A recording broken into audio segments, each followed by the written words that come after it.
The following program is brought to you by the McSilver Institute for Poverty Policy and Research. To learn more, visit www.mcsilver.org, like us on Facebook, and follow us on Twitter.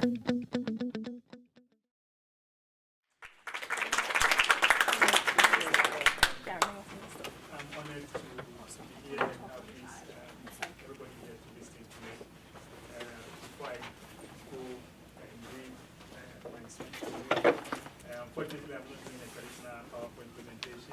I had put together quite detailed reading that I would like to do, and will be available to you after 5 minutes or so. And also to thank everybody for bringing me, Father Nora, who worked with us in Ghana and had to return because of Ebola, for being able to coordinate this last minute part of their coming here.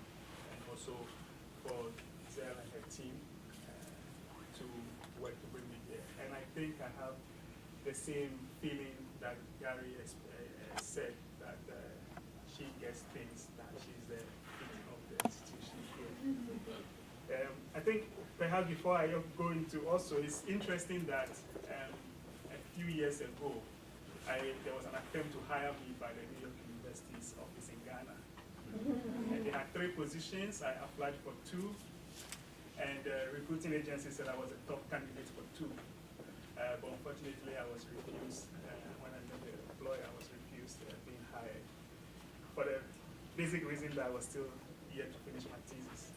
So it's interesting how life goes in circles.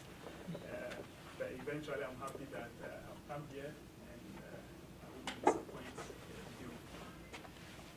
Thank you for today. I was asked to speak on the topic in Ebola's wake, the case for social workers without borders. So, I hope you are ready for me. The Northern Hemisphere has a standing army in the form of NATO. The UN has a standing army almost. AU is debating and has similar structures as the UN. In West Africa, the Economic Community of West African States, ECOWAS, created a short-term standing army that helped end the Sierra Leone and Liberian civil wars, called ECOWAS, the Economic Community Monitoring Group. We have Engineers Without Borders, founded in the 80s, around engineers, building roads and bridges. There are over 30 organizations built around issues of our profession, suggesting a without borders title, ranging from doctors, bikers, advocates and lawyers, sociologists to evangelists without borders. Perhaps it's time to have a standing army of social workers without borders. I'll talk briefly about ACIPP.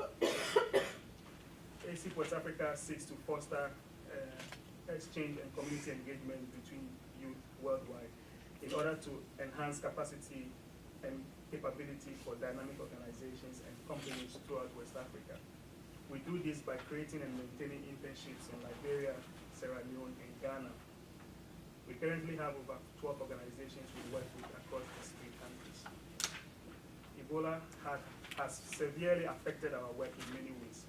For example, our coordinator in Ghana had to relocate to the US because of Ebola and the pressure from family.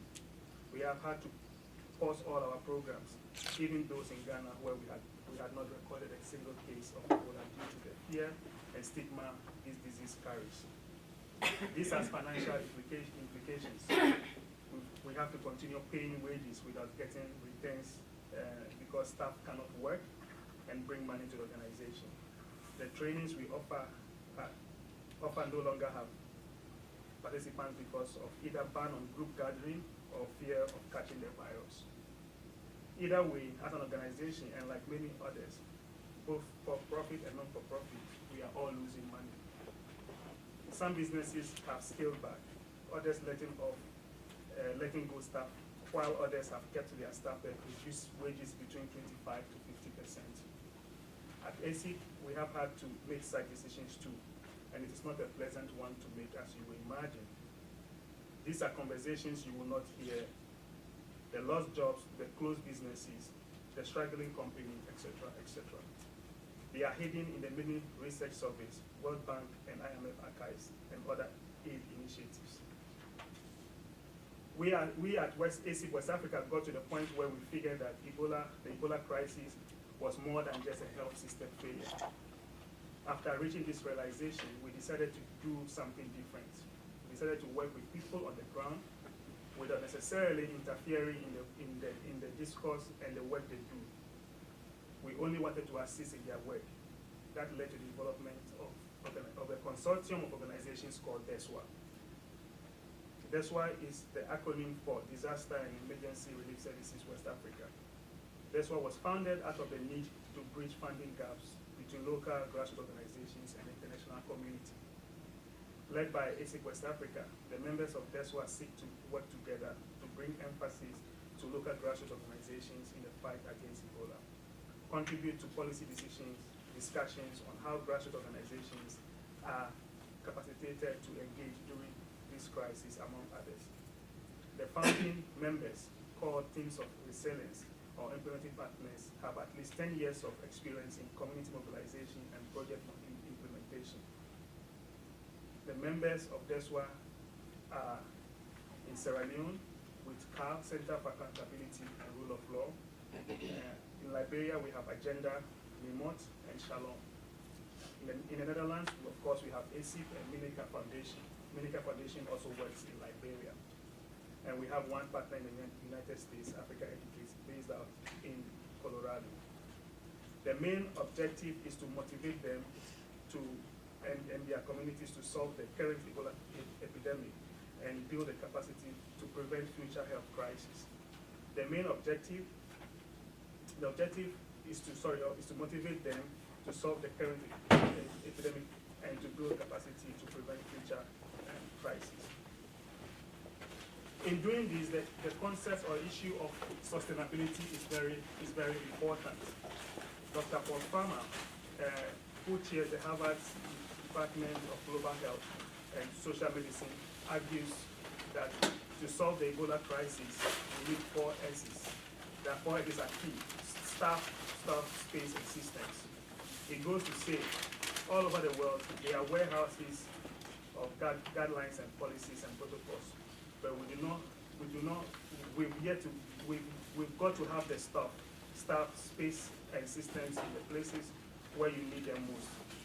You cannot work magic out of nothing. However, having all the staff, space, and systems have not wiped out Ebola. We forgot that if things are not sustainable, they do not work in the long run. Others have suggested that poverty is the leading cause of the virus and its spread. Professor Bobby Banjeri of the Case Business School in London says the fact that poverty is a major cause of the virus means industry and governments are equally accountable. It is an easily solvable problem, yet the state and the market have both failed. I think otherwise. I think that what has led to the crisis is governments in West Africa and their research agencies' inability to adequately translate knowledge and research into social action and policy thinking. The Kenema Government Hospital, for example, has been researching Lassa fever since the mid-70s. Lassa fever has similar characteristics to Ebola virus disease, yet that institution could not be relied on during Sierra Leone's Ebola outbreak to adequately address the crisis. Indeed, the Lassa Center has since its inception been funded by the CDC through the University of Tulane. There has not been a strategy to get Sierra Leone to be responsible for this facility. Indeed, the government of Sierra Leone has no budget line for the $15 million a year that the facility needs. Others pay for wages, materials, and other resources, whilst 150 kilometers away, the diamond mines that produce billions of dollars a year are located. Surely, this is not a case of poverty. It is a case of a country crippled by its reliance on donors and development partners to the extent that it has no sense of how to support itself. We have researched one virus and its variants for 40 years and could not do much about it or another similar virus when it broke out. Blaming poverty, that is really ridiculous. The Lassa fever and Ebola virus are diseases that affect poor people, not because they are poor, but because their governments and businesses have made them poor.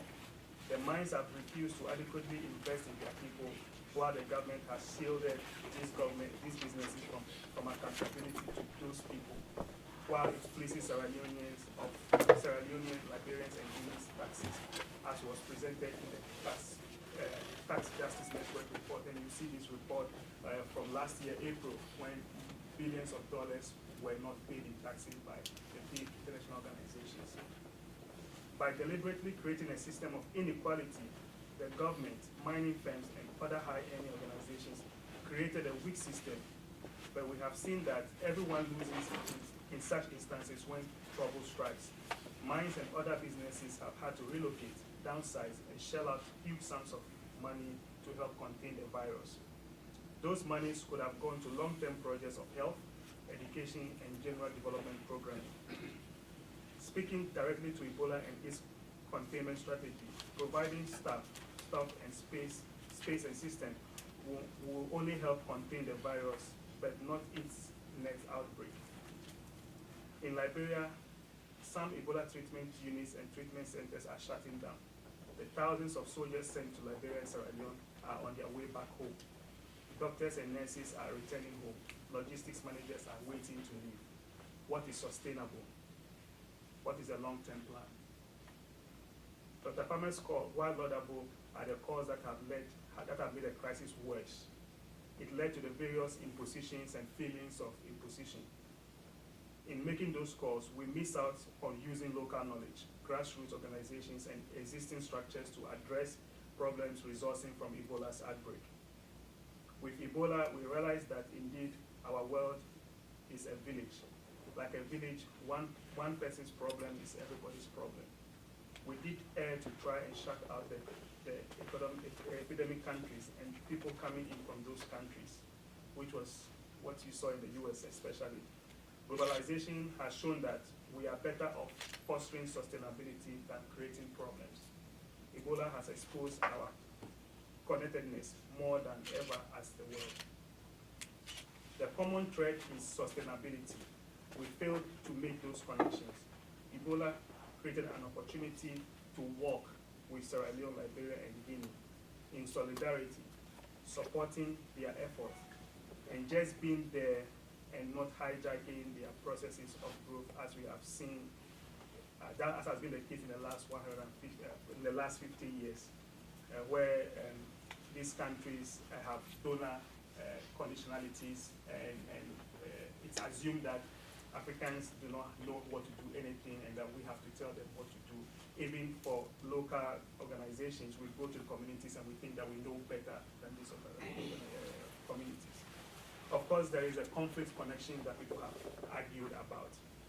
Sierra Leone and Liberia both had conflict background, while Guinea has had a very checkered past of political instabilities.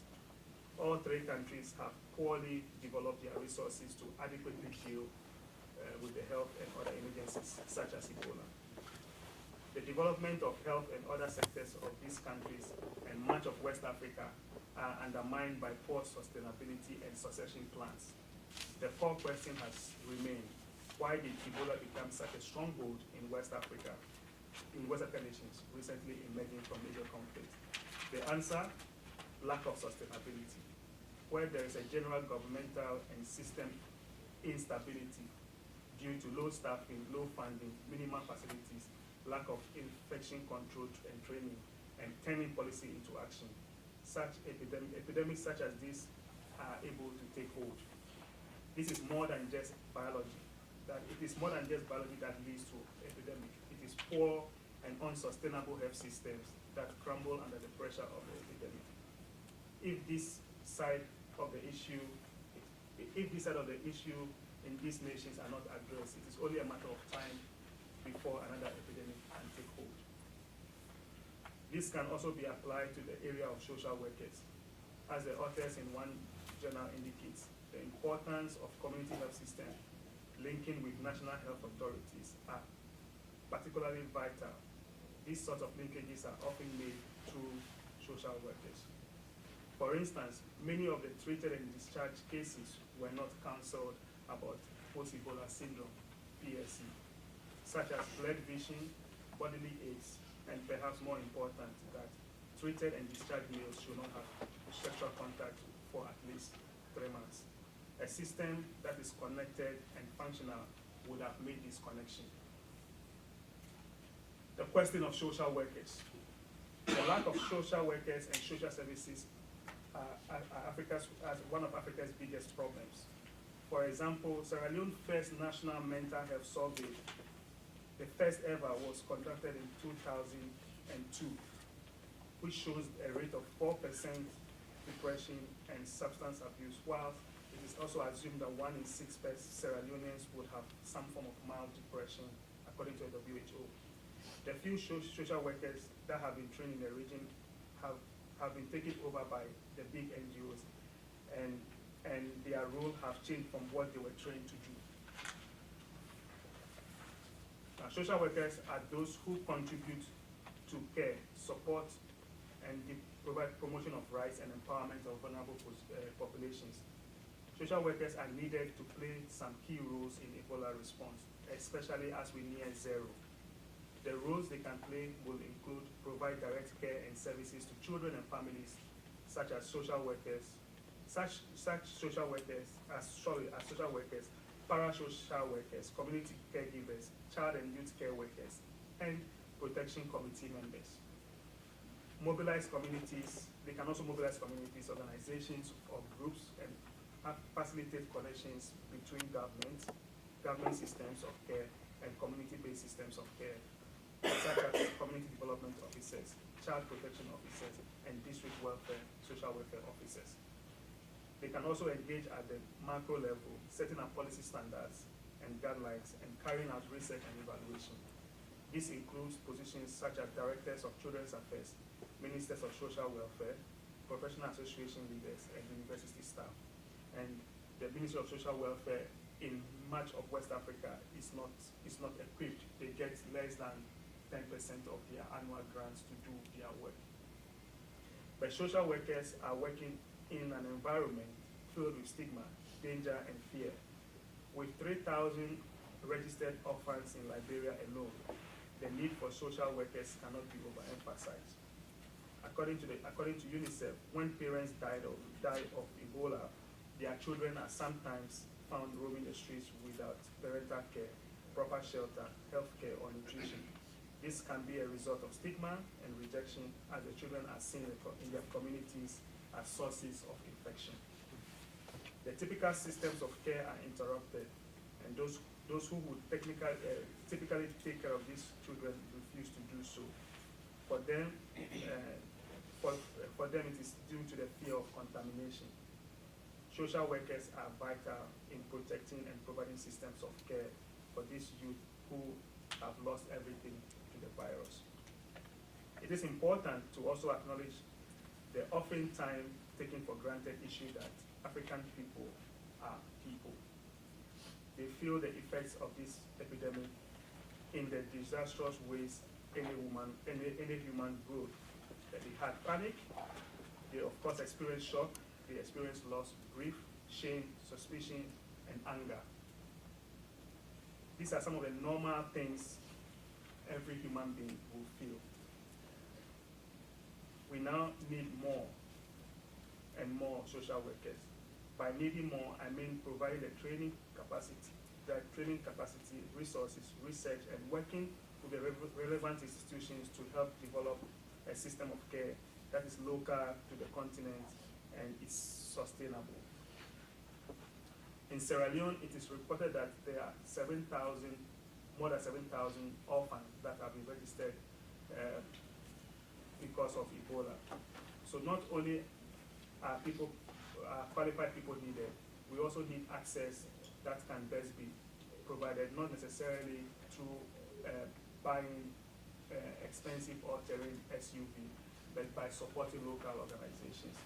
And I am told by a colleague that was in Sierra Leone recently that she thinks that there's a 50% increase in SUVs, brand new SUVs on the streets of Freetown than before Ebola. That's what our monies went to. What is the impact of medication?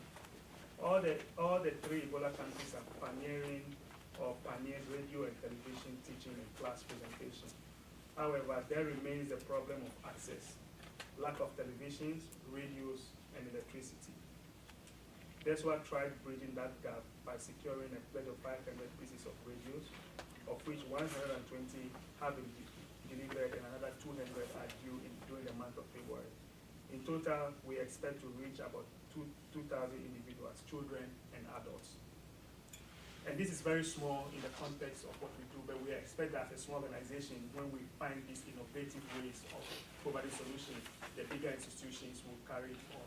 But as of today, none of the UN programs, none of the UNICEF programs have provided radios as a means of reducing the barrier of education. None of them have done anything like that yet. But measuring impact through testing exam remains a problem. DERSWA is working to secure 500 pieces of tablets with preloaded content that allows children to catch up with lost lessons and also prepare them for the West African examinations for junior and high schools. The junior high school exams is due sometime in April, and the senior high school is in August. And nobody is going to pause for Sierra Leone or Liberia to catch up. So by having the tablets, we hope that we can get the children to learn to do extra work and connect. But this is also 500 pieces. We've been told this week that we probably will get the funding. There was an initial drawback because the funding institution only supports programs for children under 10. But there's no children under 10 program in all of the region. And I told them, if somebody told them they would have children under 10 program, they are lying. Not even the UNICEF or UNDP has any program like that. So they have reconsidered and have told us they will fund. We are currently waiting to get the formal yes letter for this project that will allow us to train teachers and other people to use how to use online content on the tablet. What is important to acknowledge is that a lost year of education for the children and youth in these countries is like the 10 years lost during the civil wars.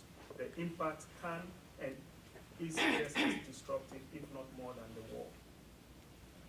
The more these kids and youth stay away from school, the less likely they are or would be willing to return. And the more their life chances and opportunities are limited. This is also important because when children at home, especially children with high sexual wanting to experiment and things like that, we have not seen an incorporation of sexual health education in the Ebola education processes. So we expect that pregnant become teenage mothers and probably skip school. These are issues that has not been adequately addressed or touched on. Sierra Leone spends only 14% of its annual budget on education, of which 50% is spent on primary education, with Liberia ranked 59 out of 84, with 60.2 points of how long people stay in school. They are on the bottom 20 of the rankings.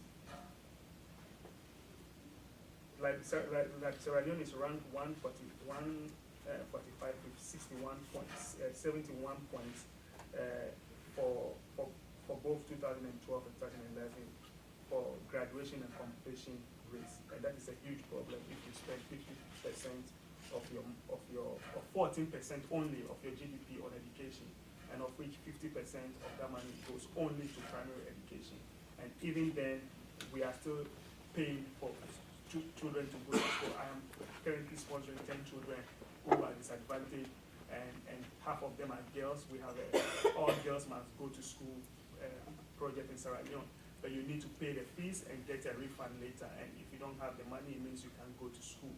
So even though we hear free universal education programs, it's still not, universal is not free and it's not accessible. Sierra Leone, Liberia, and Guinea are broken countries that need fixing, that need caring and curing.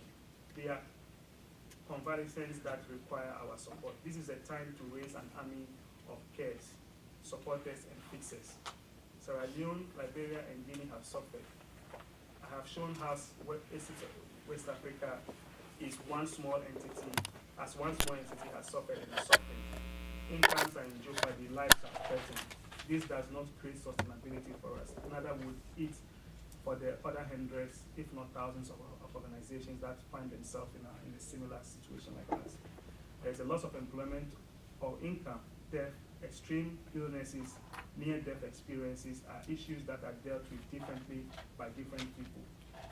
Studies have shown that while we humans are resilient and will survive many things, we sometimes need help overcoming those deep mind-affecting experiences. We cannot escape the need of psychosocial support for the victims and survivors of Ebola. The best people to provide that help are social workers. We have seen that systems gap, translating knowledge to real action, was a deficit in management and containment of the Ebola virus. We need more research and evaluation. We need help with translating policy to action and also to create those policies, policy knowledge in the first place. Social workers without borders will help close the cycle of health as three components of biology, psychology, and social context, where the biology is denoted by gender, medication, effects, stability, genetic disability, stress, reactivity, etc., etc. The psychological context is learning or memory, attitudes, belief system, past trauma, which is very important in both Sierra Leone and Liberia from the war, and their coping skills. And finally, the social context that is defined by family background, social support, social and economic status, education, culture and traditions, which we also miss very much in our work in Sierra Leone, that certain cultural practices we have heard have fueled the spread of the virus. But in all of this, without the social worker, the cycle is incomplete. The social workers become the lubricant to make sure that these components of health is complete. Ebola makes it even more important to think about the role of a body of social workers in the present situation and in the future. Yes, it is time to think of social workers without borders. Thank you.